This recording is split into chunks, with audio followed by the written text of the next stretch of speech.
August 12, 1847, Magnolia Creek Plantation, deep in the Mississippi Delta. Two infant boys were born to Colonel Richard Beaumont's wife on a sweltering summer night. One pale as moonlight, the other dark as river mud. Within 72 hours, 4 people would be dead. Within 2 weeks, 17 more would vanish without explanation. The county records from that month were sealed by order of the governor himself and wouldn't be opened for another 93 years. What those documents revealed about heteropaternal superfecundation, a medical phenomenon where twins are born to different fathers, was nothing compared to what they concealed about the systematic murders, the conspiracy of silence, and the rebellion that nearly burned the entire Delta to ash. Before we continue with the story of Magnolia Creek and the night that changed everything, make sure you're subscribed to Fear Files. Hit that notification bell and comment below what state you're listening from. Because what happened in Mississippi in 1847 might have connections to your own hometown's buried secrets. The events that unfolded that August didn't begin with a birth. They began 7 months earlier in the cold mathematics of cruelty that defined every plantation in the antebellum South. Magnolia Creek Plantation stretched across 4,000 acres of some of the richest soil in Esquina County. The Beaumont family had controlled that land since 1801, when Richard's grandfather purchased it from a French trading company for the price of $30 and a promise to the territorial governor. By 1847, the plantation supported 263 enslaved people, produced 18,000 bales of cotton annually, and maintained a reputation for what the local newspapers diplomatically called efficient management practices. Colonel Richard Beaumont had inherited the plantation at age 29 after his father suffered a fatal stroke while beating a field hand who'd missed quota by 15 pounds. Richard had served briefly in the Second Seminole War, earning his commission less through combat prowess than through his family's political connections to Senator Jefferson Davis. He stood 6 feet tall, broad-shouldered, with the kind of stern handsomeness that made women at church socials look away quickly. His hair, prematurely silver at 34, gave him an air of distinguished authority that he wielded like a weapon. But it was his eyes that people remembered most. Pale gray, almost colorless, with a flatness that suggested something fundamental was missing behind them. His own overseer, a German immigrant named Klaus Hoffmann, once told his wife that looking into the colonel's eyes was like looking into a well that had no bottom and no water, just an endless drop into nothing. Colonel Beaumont had married Catherine Strayford in the spring of 1843. She came from Old Charleston money, a family whose wealth derived from rice plantations and the domestic slave trade. Catherine was 22 on her wedding day, educated at a finishing school in Richmond, fluent in French, and accomplished at the pianoforte. She had honey-colored hair that she wore in elaborate braids, a slender figure that the fashion of the day accentuated with tight corseting, and a smile that never quite reached her hazel eyes. The marriage had been arranged by their families, a merger of Delta cotton and low-country rice, of political influence and social standing. Romance had nothing to do with it. Catherine moved into Magnolia Creek's grand house, a 2-story Greek revival structure with 6 massive columns across the front and a widow's walk nobody ever used, and tried to make peace with her new life. The Mississippi Delta in 1847 was a world of contradictions that would have bewildered anyone from outside the South. Immense wealth existed alongside brutal poverty. Grand balls and poetry readings happened in houses built by enslaved craftsmen who couldn't read their own names. Churches preached about Christian mercy on Sunday mornings. Then their congregants returned to plantations, where human beings were worked to death by Thursday. The cognitive dissonance required to maintain this system created a society that was at its core deeply unstable and paranoid. Esquina County was particularly isolated, even by Delta standards. The Mississippi River dominated everything: commerce, transportation, social life, and the constant threat of floods that could destroy a year's crop in a single night. The nearest substantial town was Vicksburg, 40 mish downriver, accessible only by steamboat or a treacherous road that turned to impassable mud for months at a time. This isolation bred insularity. The dozen or so plantation families in the area socialized almost exclusively with each other, intermarried, conducted business together, and maintained a unified front on all matters related to slavery, politics, and the increasingly hostile rhetoric coming from the North. In this closed world, reputation meant everything. A whisper of scandal could destroy a family's standing. An accusation of abolitionist sympathy could lead to social exile or worse. And any threat to the racial hierarchy that undergirded the entire system was met with swift, often violent response. Catherine Beaumont understood these rules. She'd been raised in them, educated in the delicate art of maintaining appearances while ignoring ugly realities. But understanding rules and living comfortably within them were different things. Her first year at Magnolia Creek passed in a haze of supervised activities and suffocating routine. She managed the household staff, 6 enslaved women who cooked, cleaned, and maintained the house. She received visitors on Thursday afternoons. She attended church every Sunday at Deer Creek Baptist, where Reverend Amos Pritchard preached sermons that somehow justified slavery through selective biblical interpretation. She hosted dinner parties for neighboring planters and their wives, serving elaborate meals on imported china, while pretending not to hear the screams that occasionally drifted up from the quarters after dark. And she tried unsuccessfully to produce an heir. The colonel wanted a son. He made this clear in ways both explicit and implicit. He needed a boy to continue the Beaumont name to inherit the plantation to maintain the family's position. When Catherine failed to conceive during the first 6 months of marriage, he grew impatient. When a year passed with no pregnancy, his impatience curdled into something colder and more dangerous. She finally became pregnant in the summer of 1844. The pregnancy was difficult. Morning sickness that lasted all day, debilitating fatigue, swelling in her legs that made walking painful. But she endured it because she believed a child would soften the colonel, would give their marriage some purpose beyond social obligation and dynastic continuation. She gave birth in March of 1845 to a girl. They named her Margaret after the colonel's mother. The baby was small, born a month premature, with a weak cry that worried the midwife. But Catherine loved her immediately with a fierce protectiveness she hadn't known she possessed. For 3 weeks she barely left the nursery. She nursed Margaret herself despite the colonel's insistence that they hire a wet nurse. She rocked her daughter through sleepless nights, sang to her, prayed over her.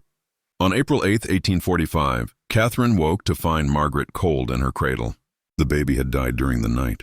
No marks, no signs of distress.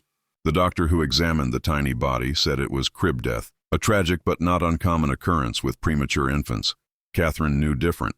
She'd heard the colonel enter the nursery around 2 in the morning. She'd heard the floorboards creak, heard the cradle rock slightly, heard him leave again. She'd been in that half-awake state that new mothers exist in, listening with one ear always open for their child's cry. But she'd been too exhausted to get up, assuming he was just checking on the baby. By dawn, Margaret was gone. Catherine never said anything. Not to the doctor, not to the midwife, not to anyone. What could she say? She had no proof, only a mother's instinct and the memory of footsteps in the dark. And even if she'd had proof, who would have believed her or cared? This was Mississippi in 1845. A man's authority over his household was absolute. If the colonel had decided his daughter was too weak to survive, too much of a disappointment to be worth feeding, that was his prerogative. But Catherine knew, and the knowledge changed something fundamental inside her. She went through the motions of grief, wore black, accepted condolences, allowed the colonel to bury Margaret in the family plot with a small marble headstone. But privately, she began to see her husband clearly for the first time, not as a stern but ultimately reasonable man, not as a product of his culture and upbringing, but as something else entirely, something broken and dangerous. She became pregnant again in late 1845. This time she was more careful. She ate in her room, took no medicines the colonel offered her, locked her door at night, but the pregnancy ended in miscarriage at 4 months. The doctor said these things happened, especially after the trauma of losing a child. Catherine suspected otherwise, but again, she had no proof. Just a lingering metallic taste in her mouth after drinking the tea the colonel had brought her the night before the cramping started. By the spring of 1847, their marriage existed only as a legal fact and social performance. They spoke when necessary. They appeared together at church and social functions, but the house had become a battlefield, even if only one of them was openly fighting. And then Catherine met Solomon Tutwiler. Solomon was not what anyone expected when they heard the word overseer's driver. The position, a slave appointed to help manage other slaves, essentially a middle tier in the plantation's brutal hierarchy, typically went to large, physically intimidating men who could enforce discipline through force. Solomon was tall, yes, nearly 6.5 feet, but lean rather than bulky, with long fingers more suited to piano keys than whips. But it was precisely his intelligence that made him valuable to Klaus Hoffman and terrifying to the enslaved people of Magnolia Creek. Solomon had been purchased at age 15 from a plantation in South Carolina, part of a lot the colonel acquired in 1838. His previous owner had noted in the bill of sale that the boy could read, a dangerous liability in South Carolina following the Denmark-Vesey Rebellion, but also that he had a talent for understanding complex systems and predicting behavior. The colonel had seen potential in this, not humanitarian potential but economic potential. A smart slave could be more valuable than 10 strong ones if properly controlled and directed. By 1847, Solomon Tutwiler, at 24 years old, effectively ran the day-to-day operations of Magnolia Creek's enslaved workforce. He reported to Hoffman, who reported to the colonel. But in practice, Solomon made most of the decisions about work assignments, discipline, and logistics. He kept the plantation's records: who produced what, who missed quota, who was sick or pregnant or dead. He could calculate yield predictions, optimal planting patterns, and maintenance schedules. He could also identify exactly which enslaved person was most likely to run, to rebel, or to slow down production. And he knew precisely how to prevent all three. The other slaves hated him with an intensity that went beyond the usual resentment toward drivers. Solomon wasn't just enforcing the system. He understood it, manipulated it, and used it for his own survival. He informed on escape plans before they fully formed. He identified the leaders of any potential resistance and reported them to Hoffman before they could organize. He administered punishments with a clinical efficiency that was somehow worse than rage. He also possessed something unusual for an enslaved person in 1847 Mississippi, a degree of physical freedom.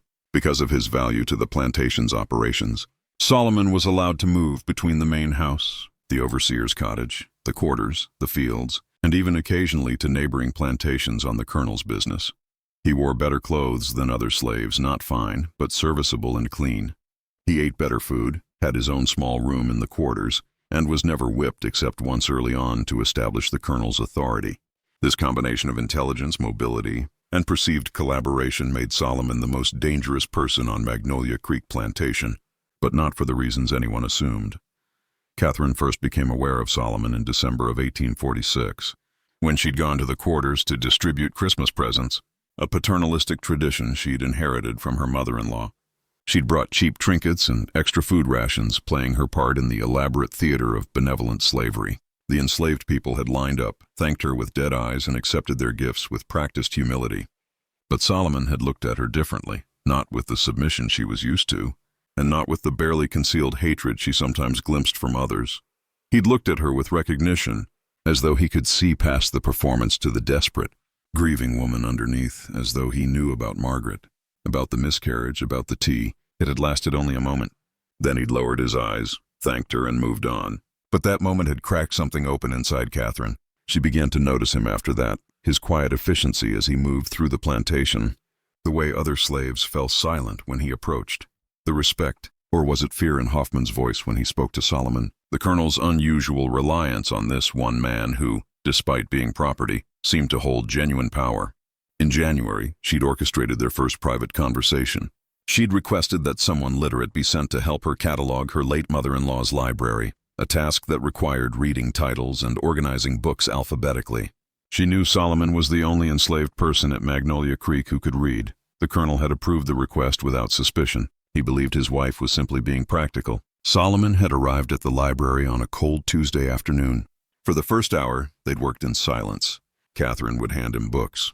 He would note the titles and authors in careful script, and they would place volumes in alphabetical order on the shelves. Then Catherine had asked, "Did you choose this life?" Solomon had stopped writing, carefully placed his pen down. When he'd finally looked up at her, his expression was unreadable. "Ma'am, I'm not sure I understand the question." Being the driver, the colonel's assistant, "Did you volunteer for that position or were you assigned to it?" A long pause. When Solomon spoke again, his voice was very quiet, very precise. "I was assigned to it, ma'am. After they discovered I could read, the colonel decided I would be more useful in this capacity than in the fields. And you've been successful in this role." "I have kept myself alive, ma'am." "I'm not certain that counts as success." The honesty in that statement, the first genuine thing anyone had said to Catherine in months, made her eyes sting with unexpected tears. She turned away quickly, pretending to search for a particular book. "Did you have children, ma'am?" Solomon had asked, still in that quiet voice. "Before I arrived here, I mean. I've only been working at the main house since last year." The question should have been impertinent, crossing every line of racial and social etiquette, but something in his tone made it feel less like intrusion and more like solidarity. "A daughter," Catherine had whispered. "She died. I'm very sorry." And somehow she knew he genuinely was. They'd continued working in silence after that, but something had shifted. An understanding had been established, wordless but real. Over the following weeks, Catherine found reasons to require Solomon's assistance more frequently. The colonel, distracted by falling cotton prices and political tensions with Mexico, didn't notice or didn't care. Hoffman assumed it was typical plantation lady busywork, organizing closets, cataloging silver, and sorting through correspondence. During these sessions, they talked carefully at first, then with increasing candor. Catherine learned that Solomon had been born in Charleston, that his mother had taught him to read in secret before she was sold away when he was 7, that he'd been on 5 different plantations before Magnolia Creek, and that he'd survived by being smarter than his owners, by making himself indispensable, and by understanding the system better than the people who created it.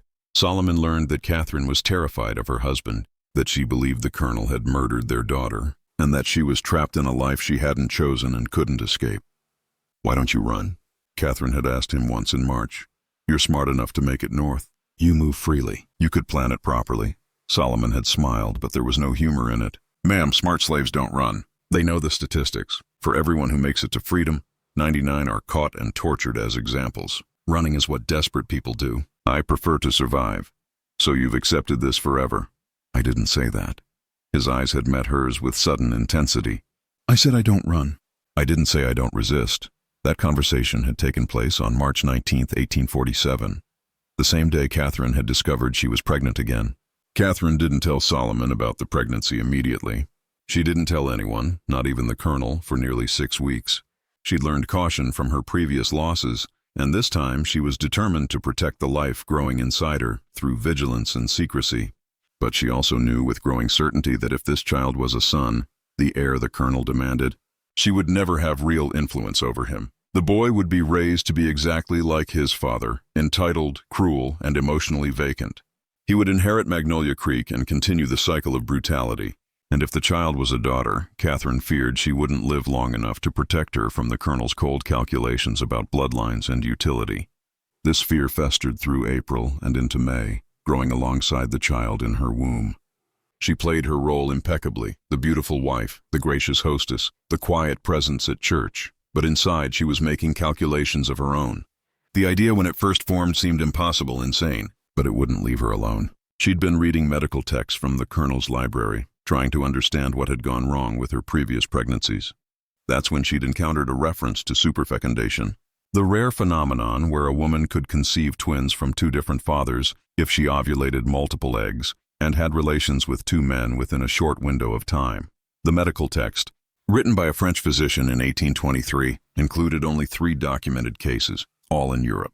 The phenomenon was considered so rare and so scandalous that it was barely discussed in polite medical circles. But the implications consumed Catherine's thoughts for days. If she conceived twins, one from the colonel and one from another man, there was a chance, a slim chance, that one child might be saved from her husband's influence. If one child was visibly not the colonel's, he might reject that child entirely, might send it away or allow Catherine to raise it separately. That child at least wouldn't grow up to become another Richard Beaumont. It was a desperate plan built on statistical improbabilities and wild hope. But Catherine was desperate. On May 23rd, during one of their now frequent library sessions, Catherine asked Solomon a question that changed both their lives. "If I asked you to help me destroy something," she'd said, not looking at him, ostensibly focused on dusting a set of leather-bound volumes, "would you?" Solomon had gone very still. "That would depend on what you wanted destroyed, ma'am." "A legacy. A continuation of cruelty." "You're talking in riddles." Catherine had turned to face him then, her heart hammering so hard she was certain he could hear it. "I'm pregnant, 2 months along. The baby is the colonel's." Solomon's face had remained carefully neutral. "Congratulations, ma'am." "I don't want congratulations. I want help." She'd explained it then, haltingly at first, then with growing urgency. The theory of superfecundation, the medical texts, her desperate plan to conceive a second child from a different father, to create uncertainty, to give herself leverage and agency in a world that offered her none. "You're asking me to—" Solomon hadn't finished the sentence. "I'm asking you to help me betray my husband in a way that might save at least one child from becoming like him." The silence that followed felt eternal. Catherine could hear her own breathing, the ticking of the grandfather clock in the hallway, the distant sounds of field workers singing as they picked cotton. "Do you understand what you're asking?" Solomon's voice was barely a whisper. "What would happen to both of us if this was discovered? I understand you'd be killed, probably tortured first. I understand I would be destroyed socially, possibly institutionalized. I understand this is the most dangerous thing either of us could do. Then why?" "Because I watched my husband murder our daughter." The words came out sharp, certain. Because I will not bring another child into this house without having some way, any way, to save them from him. Because I am already destroyed, Solomon. I'm just still walking around. Solomon had looked at her for a long moment, his dark eyes searching her face. Then he'd asked very quietly, "Is this really about saving a child, or is this about revenge?" Catherine had considered the question honestly. Both. Does it matter? Yes, ma'am. It matters a great deal. Revenge is a fire that consumes everything, including the person who lights it. If that's all this is, we'll both burn and accomplish nothing. Then it's about survival, Catherine had said.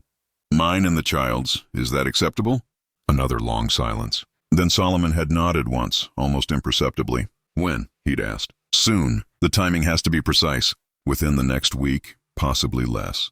They'd made their plans carefully over the following days. Catherine tracked her body's rhythms, calculated the optimal window.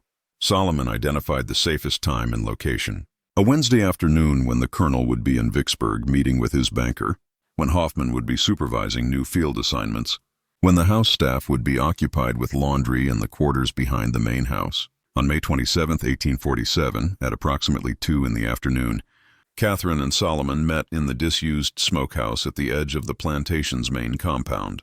The structure, built 30 years earlier, had been replaced by a larger facility closer to the kitchens, and was now used only for storage of equipment nobody wanted, but nobody bothered to throw away. What happened there took less than 20 minutes. Neither spoke during it. Catherine kept her eyes closed the entire time, tears leaking from beneath her eyelids. Solomon was methodical, quick, and when it was finished, he'd helped her adjust her dress with the same careful efficiency he brought to all tasks. I'm sorry, he'd said as she prepared to leave. Catherine had looked at him then, really looked at him, and saw something she hadn't expected. Genuine anguish. Don't be, she told him. This was my choice, my plan. You were just property, he'd finished bitterly. Doing what property does, following orders. No, Catherine had touched his hand briefly, a gesture that violated every social code they'd both been raised under. You were a person helping another person survive. That's all. She'd returned to the main house, bathed thoroughly, and resumed her normal routine as though nothing had happened. That evening, the colonel returned from Vicksburg in a foul mood. The bank had refused to extend his credit line given the instability in cotton prices. He'd eaten dinner in silence, drunk a third of a bottle of whiskey, and retired to his study without speaking to Catherine at all. She'd lain awake that night, one hand on her barely swollen belly, wondering if she'd just saved a life or condemned two. The answer wouldn't come for 4 more months. Through June and July, life at Magnolia Creek maintained its oppressive routine. The temperature climbed to brutal highs regularly over 100 degrees with humidity that made every breath feel like drowning. The cotton grew thick and green in the fields.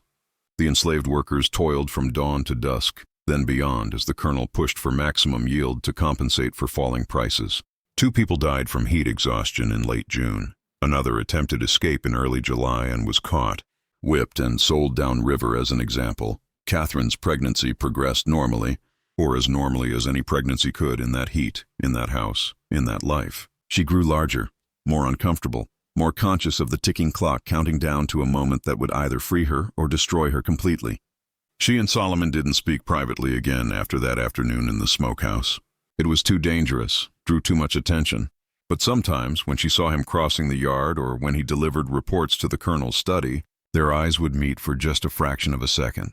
In those moments, an entire conversation happened without words. Are you all right? Yes, are you? Yes, can we survive this? We have no choice. The colonel, meanwhile, grew increasingly volatile as summer progressed. Cotton prices continued falling as northern abolition agitation disrupted markets and southern paranoia increased. Political tensions with Mexico remained unresolved. And at home, his wife's pregnancy reminded him daily that he would have an heir to either be proud of or disappointed by. The uncertainty seemed to corrode something in him. He'd always been cruel in a distant administrative way, signing off on punishments, making decisions about sales and separations, enforcing discipline through Hoffman and Solomon. But that summer he began participating directly. He watched whippings now, counting the lashes personally. He rode through the fields during the hottest parts of the day, observing the workers with those flat gray eyes, looking for any sign of shirking.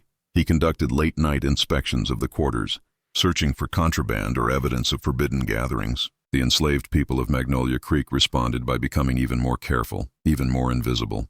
They'd learned to read the colonel's moods to know when he was dangerous, to adjust their behavior accordingly. But the constant surveillance created an atmosphere of suffocating fear that infected everyone on the plantation. Hoffman tried to moderate the colonel's impulses, worried that pushing too hard would result in runaways or worse, organized rebellion. But the colonel ignored him increasingly. He decided that firmness, his word for brutality, was the only way to maintain order in uncertain times. Solomon navigated this deteriorating situation with his usual careful intelligence. He gave the colonel no reason to question his loyalty. He enforced rules, reported infractions, maintained efficiency. But he also began doing something else, something subtle that only someone watching very carefully would notice. He started making mistakes, small ones, a work assignment that put the wrong person in the wrong place, a miscalculation in supplies that meant field workers ran short of water during the hottest part of the day, requiring an early break, a forgotten message that meant Hoffman rode to the wrong section of the plantation to supervise work, leaving another section unsupervised for 3 hours. Individually, these errors were minor enough to attribute to the heat, to fatigue, to the general chaos of running a large operation, but together they created small pockets of disorder, little moments where the system's rigid control slipped just slightly. Catherine noticed because she was watching Solomon constantly now, looking for any sign that their shared secret had changed him. And she realized gradually that he wasn't making mistakes at all. He was creating opportunities. In late July, she'd managed to speak with him briefly when he'd delivered household accounts to the colonel's study, and she'd intercepted him in the hallway. "You're planning something," she'd whispered. "I'm always planning something, ma'am. Survival requires constant planning." "That's not what I mean." Solomon had glanced down the hallway, confirming they were alone, then met her eyes with unusual directness. "You're not the only one who wants to see something destroyed. Mrs. Beaumont, you just gave me a reason to accelerate the timeline." "What timeline?" But he'd already turned away, disappearing toward the back of the house before she could press further. The comment haunted her through the following weeks. What had Solomon been planning before she'd approached him? How long had he been preparing? And what did he mean by accelerated timeline? She got part of her answer in early August, just days before the twins would be born. Catherine had developed a habit during the worst heat of afternoon of sitting on the second-floor balcony that overlooked the quarters and the fields beyond. The colonel didn't object. He assumed she was simply seeking air, and pregnant women were granted certain accommodations. But Catherine wasn't seeking comfort. She was observing. From that vantage point, she could see patterns. The way certain enslaved people moved between buildings, carrying items that might be tools or might be something else. The brief conversations that happened when Solomon thought no one was watching. The way, over the course of several weeks, small amounts of supplies seemed to disappear from various locations. Rope, lamp oil, kitchen knives, blankets. Individually, these thefts were minor enough that Hoffman attributed them to normal waste and pilferage. But Catherine, with nothing to do but watch and think, began to see a larger pattern. Solomon wasn't just creating small disruptions. He was stockpiling resources, preparing for something. On August 8th, 4 days before the twins would be born, something happened that brought the simmering tensions to a violent peak. A 15-year-old enslaved girl named Ruth had been working in the main house as a junior housemaid. She was quiet, competent, and invisible in the way that enslaved people learned to be to survive. But the colonel had noticed her anyway. That afternoon, while Catherine was resting in her room and the house staff was occupied with dinner preparations, the colonel had called Ruth to his study. When she didn't emerge after an hour, one of the older house slaves, a woman named Bess, who'd been at Magnolia Creek for 30 years, had gone to check on her. What she found was Ruth, sobbing and bleeding, her dress torn. The colonel calmly pouring himself another whiskey as though nothing had happened. Bess had helped Ruth to the kitchen, cleaned her up, and told her to say nothing to anyone. It was the same advice she'd given other girls over the years. Speaking up only made things worse. Silence was survival, but Solomon had been in the kitchen getting water for Hoffman when they'd arrived. He'd seen Ruth's condition, seen the blank horror in her eyes, understood immediately what had happened, and something that had been carefully contained inside him for 24 years suddenly cracked open. That evening, Solomon requested a meeting with Hoffman. He reported in his usual precise manner that Ruth was injured and wouldn't be able to work for several days. He suggested she be given light duties until she recovered. He showed no emotion, offered no opinion, simply relayed information. But Hoffman, who'd worked with Solomon for 9 years, heard something different in his voice, a flatness that was even flatter than usual, an absence that suggested the presence of something being forcefully suppressed. "Are you all right?" Hoffman had asked, surprising both of them with the question. "Yes, sir. Just tired from the heat." "Solomon, if there's something—" "There's nothing, sir." "Will that be all?" Hoffman had let him go, but he'd sat alone in his cottage afterward, deeply uneasy. He'd always known Solomon was dangerous in the way that very intelligent people trapped in impossible situations are dangerous. But he thought that danger was fully contained, fully controlled. For the first time, he wondered if he'd been wrong. Catherine learned about Ruth the next morning from Bess, who told her in the careful coded language enslaved people used when discussing their owners' crimes. Catherine had felt something cold and final settle in her chest. This was who her husband was. This was what she was protecting her unborn children from. That evening, she'd written a letter to her brother in Charleston, something she'd never done before. As the colonel read all her correspondence, she'd hidden the letter in her sewing basket, unsure if she'd ever be able to send it, but needing to create some record, some evidence, some connection to a world outside Magnolia Creek. The letter read in part, "Dear Thomas, I am writing to inform you that if anything should happen to me during childbirth, you must know that it was not God's will or natural misfortune. I have reason to believe my husband is not a safe person. I cannot explain further in writing, but please know that if I die, it will not have been accidental. Please look after my children if there are any. Please do not let Richard raise them alone. Your loving sister, Catherine." She'd sealed the letter and hidden it between the pages of her Bible, a book she knew the colonel would never touch. Days later, on the night of August 11th, Catherine went into labor. The contraction started just after sunset, a familiar tightening across her belly that she'd felt twice before. Catherine was in the music room, pretending to read when the first real pain seized her. She'd gasped, gripping the arm of her chair, and the book had fallen from her hands. Bess, who'd been dusting nearby, had immediately understood. "I'll fetch the midwife, ma'am, and tell the colonel." "No." Catherine's voice was sharp. "Not yet. Not the colonel, just the midwife. Tell him I'm feeling poorly and retired early. Don't tell him about the labor until it's further along." Bess had looked at her strangely. Most women wanted their husbands informed immediately, but she'd nodded and hurried out. The midwife, an older enslaved woman named Dina, who delivered half the babies born at Magnolia Creek over the past 2 decades, arrived within 20 minutes. She'd examined Catherine quickly, efficiently, then settled into a chair by the bed. "First baby usually takes a while," she'd said calmly. "But you've done this before, ma'am. Your body knows what to do." But Catherine had done this before, and both previous pregnancies had ended in death. She couldn't shake the feeling that this labor would be different, not just because of the superfecundation, but because of everything else. The violence simmering beneath Magnolia Creek's surface, the plans she'd set in motion, the secrets she'd buried that were about to be violently exhumed. The hours crept past, the contractions grew stronger, closer together. Catherine paced when she could, gripped the bedpost when she couldn't, tried to breathe through the waves of pain. Dina remained calm, experienced, occasionally checking her progress. Around midnight, Bess finally informed the colonel. He'd been in his study working through accounts, and he'd received the news with his typical flat affect. "How much longer?" he'd asked. "Hard to say, sir. Could be hours yet. First babies take their time." The colonel had nodded once, poured himself another whiskey, and returned to his paperwork. He didn't go upstairs to check on his wife. He didn't send encouragement or reassurance. He simply waited, as one might wait for a crop report or a business transaction to conclude. But while the main house focused on Catherine's labor, something else was happening in the quarters. Solomon had been making his rounds as usual, checking that everyone was in their assigned cabins for the night, that no fires burned that shouldn't, that order was maintained. But his route took him past every cabin, and at each one he paused for just a moment. To the casual observer, he was simply being thorough, but he was actually delivering a message repeated in whispers at each door. "Tonight, be ready when you hear the bell." There was no bell at Magnolia Creek. The plantation used a horn to signal work times, but everyone who received the message understood what Solomon meant anyway. The bell was a metaphor, a signal, a beginning.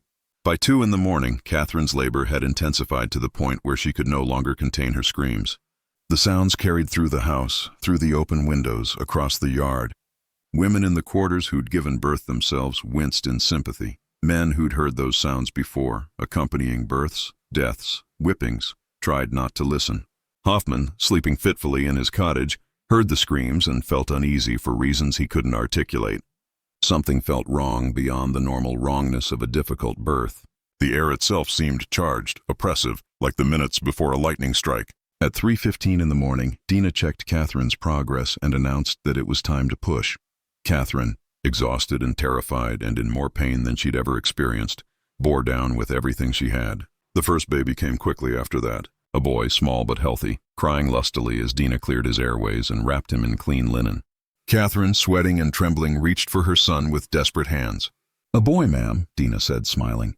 "Strong lungs on this one. The colonel will be pleased." But before Catherine could hold him, another contraction seized her, stronger than any before. She cried out, confused. The baby was born. Why was she still in so much pain? Dina's eyes widened. "Ma'am, there's another one. You're carrying twins." The next 10 minutes were a blur of pain and pressure and animal effort. Catherine pushed until she thought she might die from it, until the world narrowed to nothing but her body's overwhelming imperative to expel this second life. The second baby came at 3:47 in the morning. Another boy, slightly larger than the first, also crying, also apparently healthy. But when Dina wiped the blood and fluid from the second infant and saw his skin darker than his brother's, unmistakably darker, her hands froze. Catherine saw the midwife's expression and felt her heart stop. "Let me see him." Dina hesitated, then placed the second baby in Catherine's arms. In the lamplight, the difference was subtle but undeniable. The first twin had pale skin like his father, fine blonde hair, gray eyes. The second twin had darker skin, not black, but coffee-colored, caramel, dark hair, and eyes that were already showing hints of brown. For a moment, no one spoke. Catherine held both babies, one in each arm, looking from one tiny face to the other. The superfecundation had worked. She'd conceived twins from two different fathers. The medical impossibility had become medical reality, and now everyone would know. "Ma'am," Dina whispered, her voice shaking. "What have you done?" Before Catherine could answer, the door to her bedroom opened.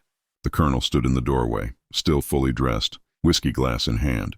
He'd come to see his heir. His eyes went to Catherine first, then to the babies she held. For a long moment, his face showed no emotion at all, that terrible flatness that Catherine had learned to fear more than rage. Then he stepped into the room, set his whiskey glass on the dresser with exaggerated care, and approached the bed. "2 sons," Catherine said, her voice barely audible. "Twins?" The colonel looked at the first baby, touched his pale cheek with one finger. Then he looked at the second baby, and something happened to his face. Not anger exactly, something colder. A calculation occurring behind those flat gray eyes. "Whose is he?" The colonel's voice was very quiet. "Yours?" "They're both—" "Don't!" The word was sharp as a blade.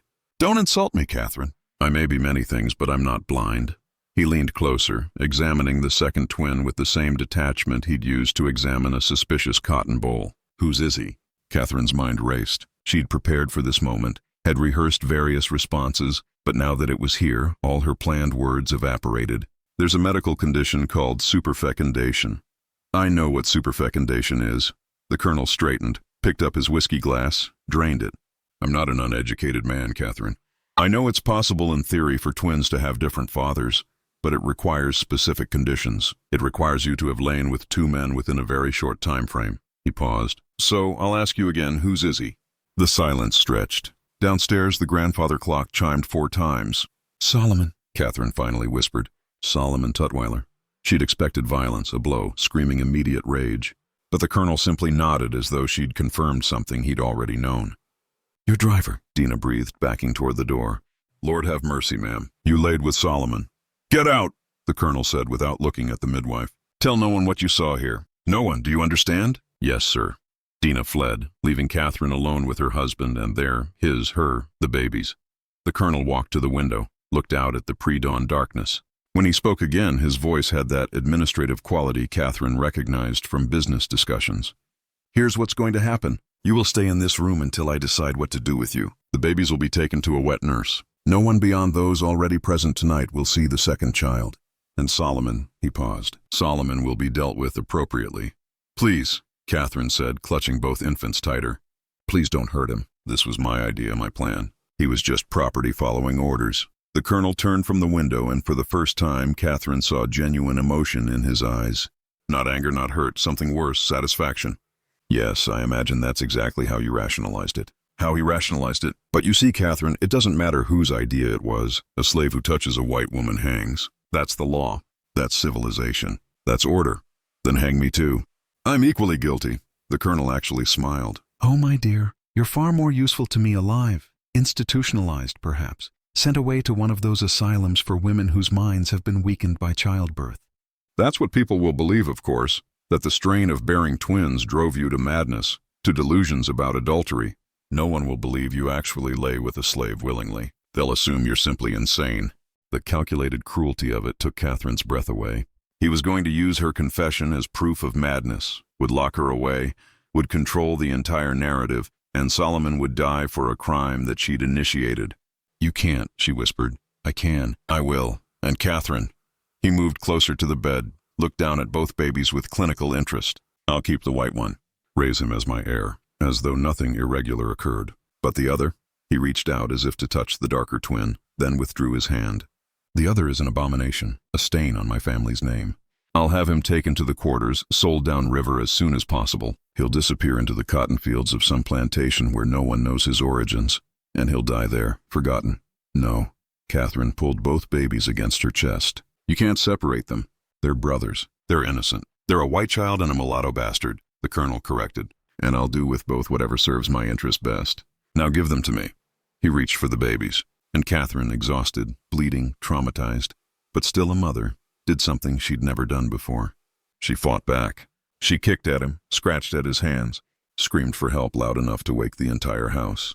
The babies, jostled and frightened, began crying in earnest, their wails mixing with Catherine's screams and the colonel's shouted commands. Bess burst into the room, saw the struggle, froze in horror. Behind her, Hoffman appeared, drawn by the noise, his face pale in the lamplight. "Sir, what's happening?"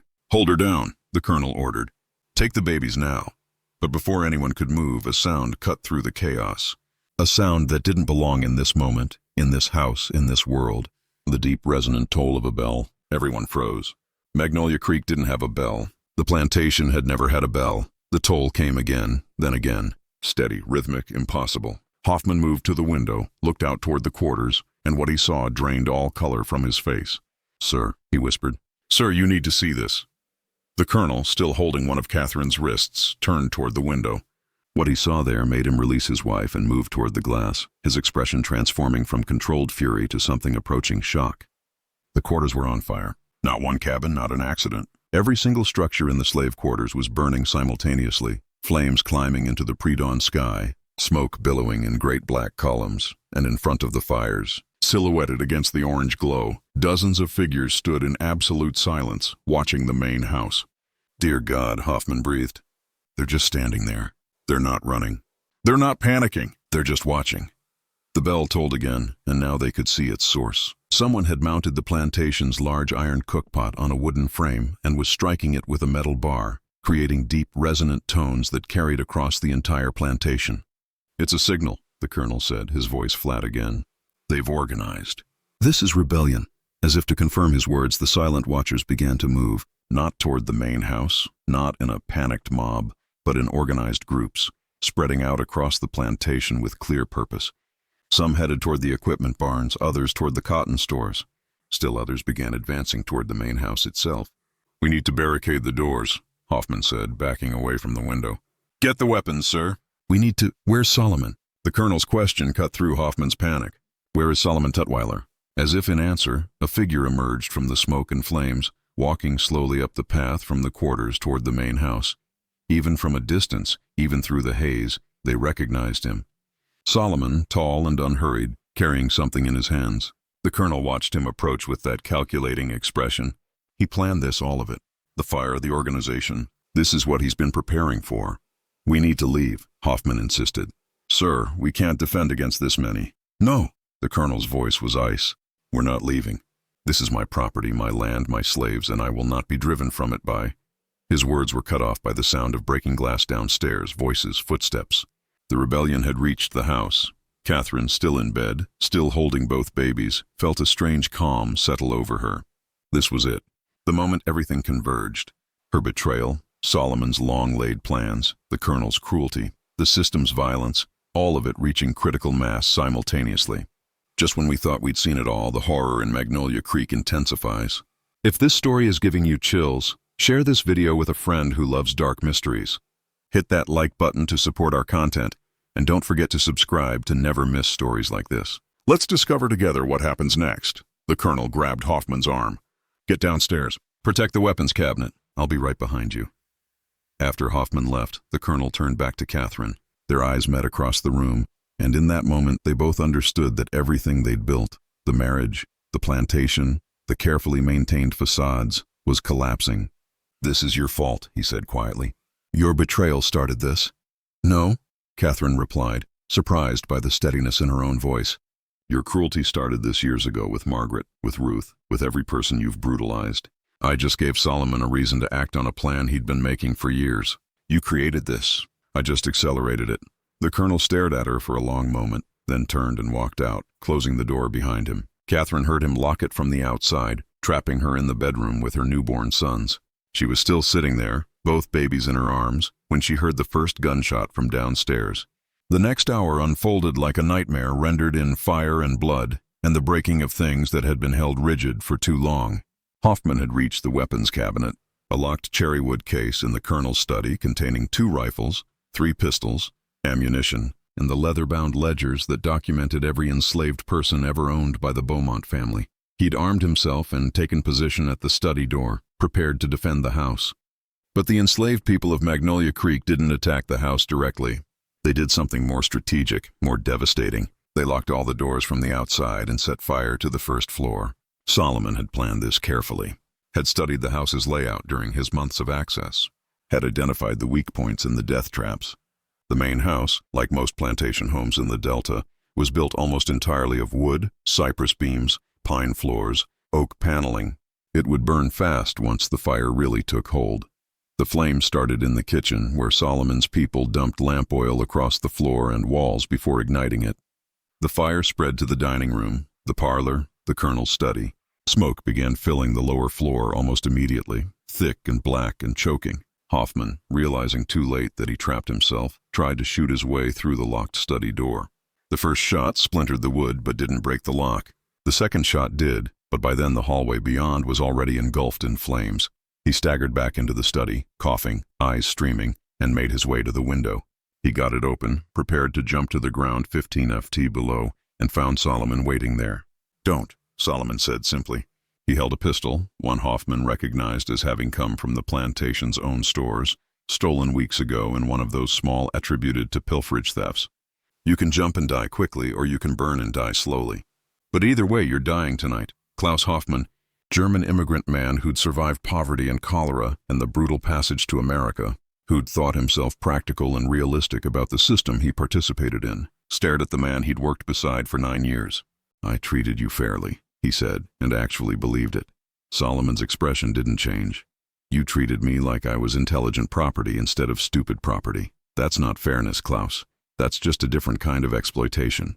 So this is justice? Murder?" "No," Solomon said quietly. "This is survival. You just happened to be in the way." The smoke drove Hoffman back from the window. Through the haze, he saw Solomon turn and walk away, leaving him to his choice of deaths. Hoffman chose the fire. It seemed faster than the fall, and died in the colonel's study, surrounded by account books that documented the buying and selling of human beings as though they were livestock. The colonel himself had moved more intelligently. When the smoke began filling the first floor, he'd immediately gone upstairs to the second level, which was slower to burn.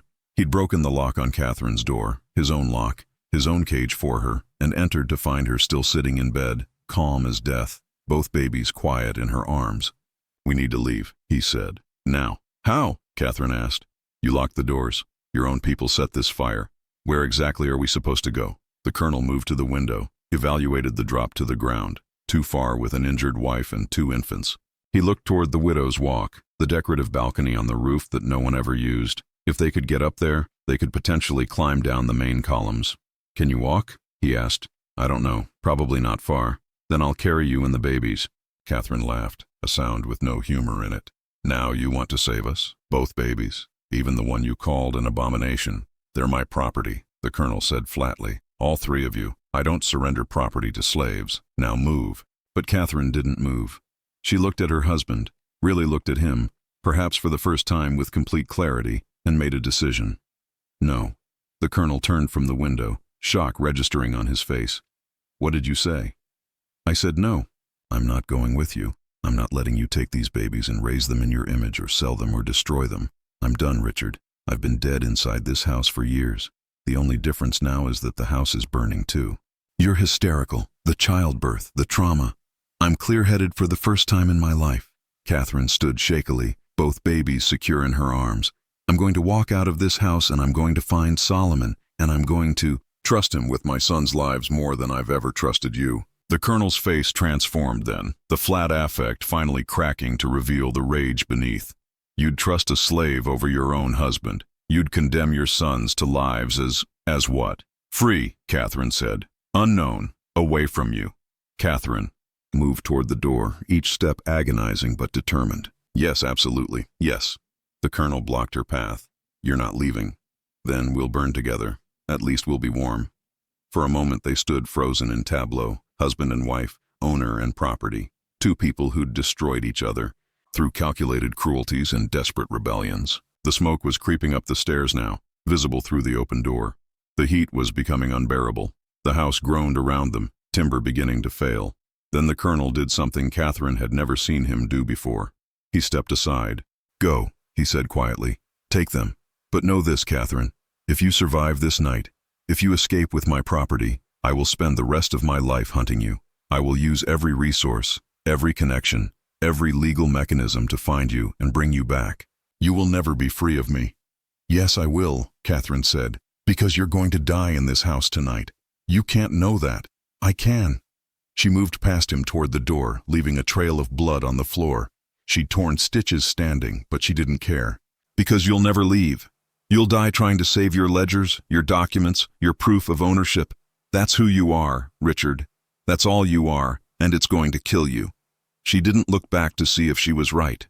She simply walked through the door, down the smoke-filled hallway toward the stairs that led to the first floor, and the flames and whatever waited beyond. The colonel stood alone in the bedroom for almost a minute, Catherine's words echoing in his mind. Then, as she'd predicted, he turned and ran, not toward escape, but toward his study, toward the weapons cabinet, toward the ledgers that documented his wealth and status and identity. Hoffman's body was already cooling when the colonel reached the study. The fire had consumed most of the first floor by now, but the metal weapons cabinet had protected its contents. The colonel wrapped his coat around his hand, opened the hot metal door, and began pulling out ledgers. The ceiling collapsed on him before he could save even half of them. He died instantly, crushed beneath burning beams, surrounded by the documents that had meant more to him than his wife, his children, or his own humanity. Catherine, meanwhile, had made it down the stairs through a combination of adrenaline, maternal desperation, and sheer bloody-minded determination. The first floor was an inferno, but there was a narrow path through the flames where a door had been knocked off its hinges, creating a draft that kept the fire momentarily at bay. She stumbled through it, both babies screaming now from heat and smoke, and emerged into the pre-dawn air. She collapsed immediately, unable to take another step, both arms locked around her sons, and found Solomon kneeling beside her. "I didn't think you'd make it out," he said quietly. He wasn't looking at her face. He was looking at the babies, both of them, with an expression she couldn't read. "Are you going to kill me?" Catherine asked. The question seemed reasonable given the circumstances. "No," Solomon said. "I'm going to help you escape, but we need to move quickly. The other planters will have seen the fire by now. People will be coming." He helped her stand, supported her weight as they moved away from the burning house toward the tree line. Behind them, Magnolia Creek's main house collapsed inward with a sound like God-breaking kindling, sending sparks spiraling into the lightning sky. They'd made it perhaps 50 yards when Catherine's legs gave out completely. She sat heavily on the ground, still clutching both babies, leaving a trail of blood behind her. "I can't," she gasped. "I'm sorry. I can't go any further." Solomon looked back toward the plantation, calculating. Then he made a decision. "Give me one," he said. "What?" "Give me one of the babies. I'll take him north to freedom. You take the other. Go to your family in Charleston. If we split up, if we separate the twins, there's a better chance that at least one survives. If we stay together, we all die when they catch us." Catherine looked down at the two tiny faces in her arms, the pale one, the dark one, the colonel's son, and Solomon's son, brothers who would never know each other if she agreed to this. "Which one?" she whispered. "That's your choice. I'll take whichever one you give me." The impossible decision. The choice no mother should have to make. But Catherine understood the logic, understood that Solomon was offering the only real chance either child had at survival. Slowly, carefully, she handed him the darker twin, Solomon's biological son, the child whose existence had started this entire catastrophe. "His name is Thomas," she said, "after my brother. Promise me you'll remember that. Promise me he'll know he was named for someone. I promise." Solomon took the baby with surprising gentleness and cradled him against his chest. "What about the other one?" Catherine looked down at the pale baby in her arms, the colonel's heir, the child who was supposed to continue the Beaumont legacy. "James," she said. "I'll call him James." Solomon nodded once, then turned and melted into the forest without another word. Catherine never saw him again. She sat there for another minute alone with James, listening to the sounds of Magnolia Creek destroying itself. The fire, the screams, the chaos. Then she forced herself to stand one more time and began walking south toward the river, toward Charleston, toward some impossible future. She made it approximately 2 mi before a search party from the neighboring plantation found her. By then she'd passed out from blood loss, but James was still alive, still crying, still demanding his mother's attention with the insistent voice of all newborns. The official story, as recorded in county documents and newspaper accounts from August 1847, went like this. Magnolia Creek Plantation experienced a catastrophic fire of suspicious origin on the night of August 11th. Colonel Richard Beaumont perished attempting to save valuable documents from the flames. His wife, Catherine Beaumont, survived along with one infant son, James Beaumont, born that same evening. Approximately 263 enslaved people took advantage of the chaos to attempt escape. Most were recaptured within the week and sold downriver to plantations in Louisiana and Texas. The ringleaders were never definitively identified, though several suspects were hanged as examples. Mrs. Catherine Beaumont, traumatized by the events and weakened by childbirth, was committed to the care of her family in Charleston and later transferred to a private sanitarium for treatment of nervous exhaustion and hysteria. That was the official story. But like most official stories in the antebellum South, it was built on convenient lies and strategic omissions. The truth was messier, darker, and far more complicated. Catherine did return to Charleston, but not as a broken woman requiring institutionalization. Her brother Thomas, upon reading the letter she'd hidden in her Bible, a letter miraculously recovered from the ruins by a house slave who'd saved it deliberately, understood exactly what had happened at Magnolia Creek. He used his family's connections to ensure that Catherine was placed in a sanitarium that was actually a discreet boarding house for women escaping impossible situations. She lived there quietly under an assumed name for 2 years, raising James away from public scrutiny. The baby thrived.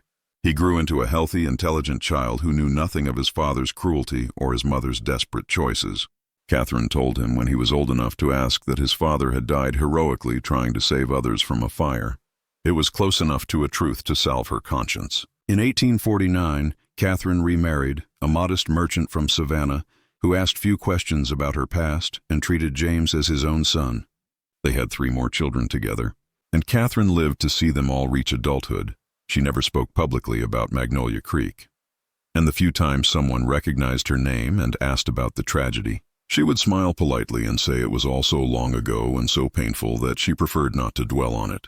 But privately, in journals she kept hidden until her death in 1891, Catherine wrote extensively about that night, about Solomon, about the choice she'd made to separate her sons, about the guilt that haunted her every day, not for betraying the colonel, but for not being brave enough to keep both babies, to somehow save them both. She wrote, "I tell myself I did the only thing possible, that splitting them up gave each boy a chance at life they wouldn't have had together. But I dream of Thomas, the son I gave away, and wonder who he became, whether Solomon kept his promise, whether my baby lived to see freedom or died in some cotton field, nameless and forgotten. James will inherit money and status, but Thomas, if he survived, inherited something potentially more valuable, the possibility of actual freedom. I hope it was worth it. I hope I didn't simply condemn him to a different kind of death." As for Solomon and Thomas, their story becomes harder to trace. In the chaos of the Magnolia Creek fire, approximately 47 enslaved people successfully escaped and were never recaptured. This was an unusually high number, suggesting that Solomon's planning and organization had been far more extensive than anyone realized. There are fragmentary records, carefully vague, deliberately incomplete, that suggest a tall black man traveling with an infant made it to Cincinnati, Ohio by late 1847. From there, the trail goes cold, which in the context of the Underground Railroad often meant successful passage into Canada. In 1852, a man named Solomon Turner, note the slight name change, appeared in the records of Chatham, Ontario, a settlement known for accepting fugitive slaves. He worked as a carpenter, was described as literate and intelligent, and lived alone, except for a young boy he claimed was his son. The boy, approximately 5 years old, was named Thomas and had notably light skin for being the son of a man as dark as Solomon Turner. This could be coincidence. Chatham was full of fugitive slaves rebuilding their lives under new names, many with complex family situations resulting from the fractures of slavery. But the details align too precisely to ignore. The name, the timing, the child's appearance, Solomon's documented literacy. If this was indeed the same Solomon from Magnolia Creek, he kept his promise. He raised Thomas in freedom in a country where the boy's mixed heritage was unusual, but not illegal, not shameful, not dangerous. Thomas Turner grew up learning carpentry from his father, learning to read and write, learning that he was valuable not as property but as a human being. Thomas Turner. Again, if he was indeed the same Thomas born on that violent August night, married in 1867 to a woman named Elizabeth Grant, daughter of freed slaves who'd settled in Chatham in the 1830s. They had 4 children. Thomas worked as a school teacher and community organizer, advocating for the rights of Black Canadians and supporting fugitive slaves arriving from the States. He died in 1904 at age 57, surrounded by grandchildren who knew nothing of Mississippi or Magnolia Creek or the night their grandfather's existence had sparked a rebellion. His obituary in the Chatham Planet described him as a pillar of the community, a devoted educator, and a man who lived with quiet dignity and purpose. There was no mention of his origins, no reference to the circumstances of his birth, just the simple facts of a life lived in freedom. Meanwhile, back in Mississippi, the Magnolia Creek fire became a cautionary tale whispered between planters over whiskey and cards. The story mutated in the telling, becoming less about human decisions and more about the inherent danger of slaves, the constant threat of rebellion, the necessity of harsh discipline to maintain order. The fact that the rebellion had been sparked by a white woman's choice to sleep with an enslaved man was largely erased from the narrative, too shameful, too threatening to the racial hierarchy that undergirded everything. The land that had been Magnolia Creek Plantation sat empty for 3 years before being purchased by a speculator from Natchez. He cleared the ruins, rebuilt more modestly, and operated it as a cotton farm with a much smaller enslaved workforce. But the plantation never regained its former prominence, and locals claimed the land was unlucky. Crops failed regularly. Buildings suffered inexplicable damage. Workers reported feeling uneasy in the fields where the old quarters had stood. The property changed hands 7 times between 1850 and 1900, each owner staying only a few years before selling at a loss. The pattern suggested less supernatural curse and more practical reality. The land's reputation made it difficult to hire overseers or purchase slaves willing to work there. Memory, even half-true memory, has power. During the Civil War, Union forces burned what remained of the main house during their Vicksburg campaign. And after that, the Magnolia Creek property was subdivided and sold off in pieces. By the early 20th century, nothing remained to mark where the plantation had stood, except some foundation stones and a handful of grave markers in what had been the family cemetery. One of those markers read, Margaret Beaumont, March 8th, April 8th, 1845, gone too soon. The Colonel's first daughter, whose death had been the beginning of everything that followed. Catherine had made sure before she left Mississippi that Margaret's grave was properly marked. It was the only acknowledgement of the child who'd lived just 3 weeks, but whose death had cracked open her mother's carefully constructed denial about who her husband truly was. The historical record contains one final curious document discovered in a trunk of papers donated to the Mississippi Department of Archives in 1967 by a descendant of Thomas Strayford, Catherine's brother. It's a letter dated September 3, 1890, written in an elderly woman's shaking hand. The letter is unsigned, but the handwriting matches Catherine's journals. It's addressed simply, "To Thomas, if you still live." The letter reads, "I am an old woman now, with death approaching more quickly than I'd like. My son James is 53 years old, a successful attorney in Atlanta, a father himself to children who never knew their grandfather's cruelty.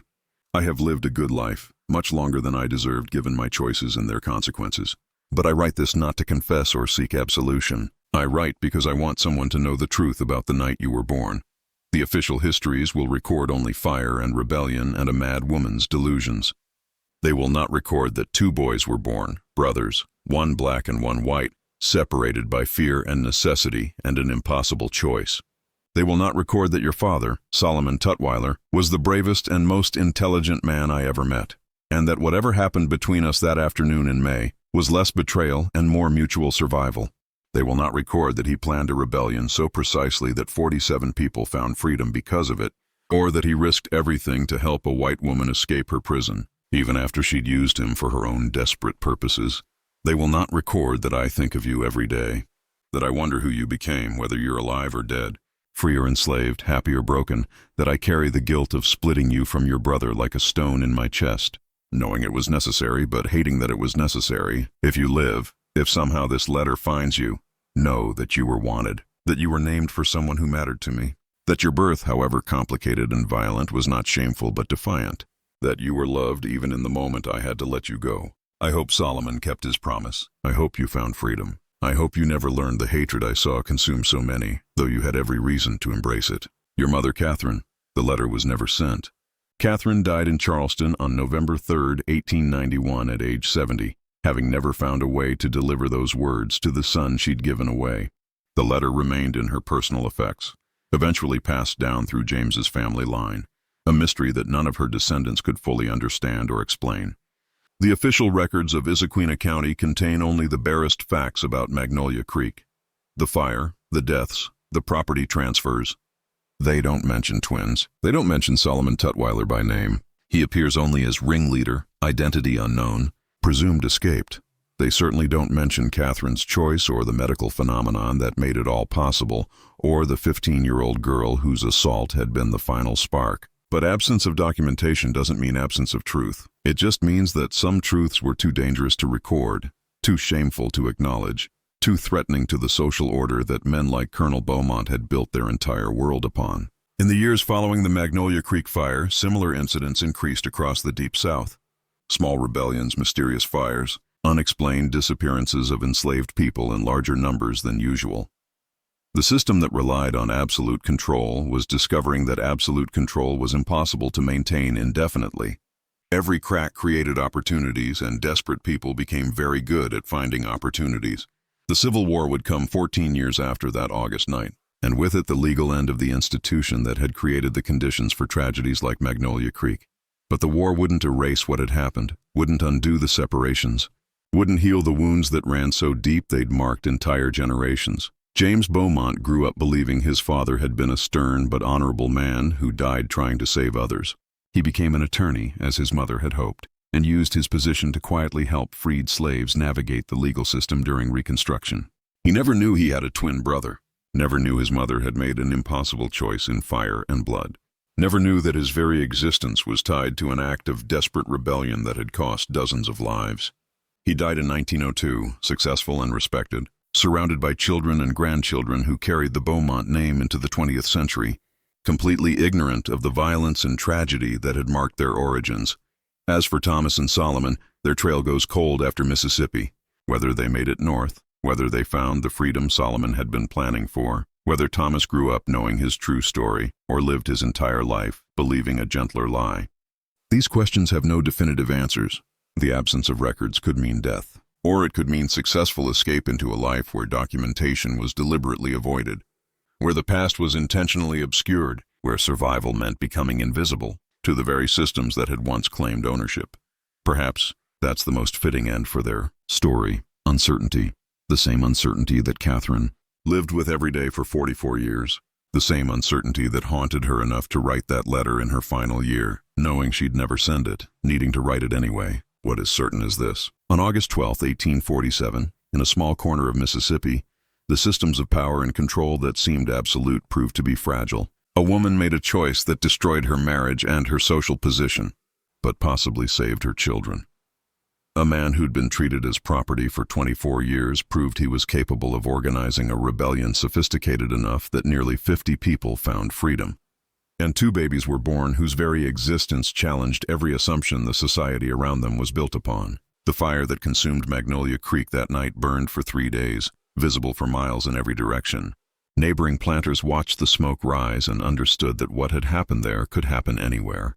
That fear, legitimate, well-founded fear, changed how they treated their enslaved people, at least temporarily. More food, fewer whippings, a loosening of the absolute control just slightly, just enough to relieve some pressure. It didn't last. Within a year, most plantations had returned to their previous practices.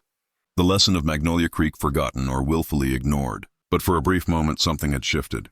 Power had revealed itself to be conditional, not absolute, and that revelation, once seen, couldn't be completely unseen.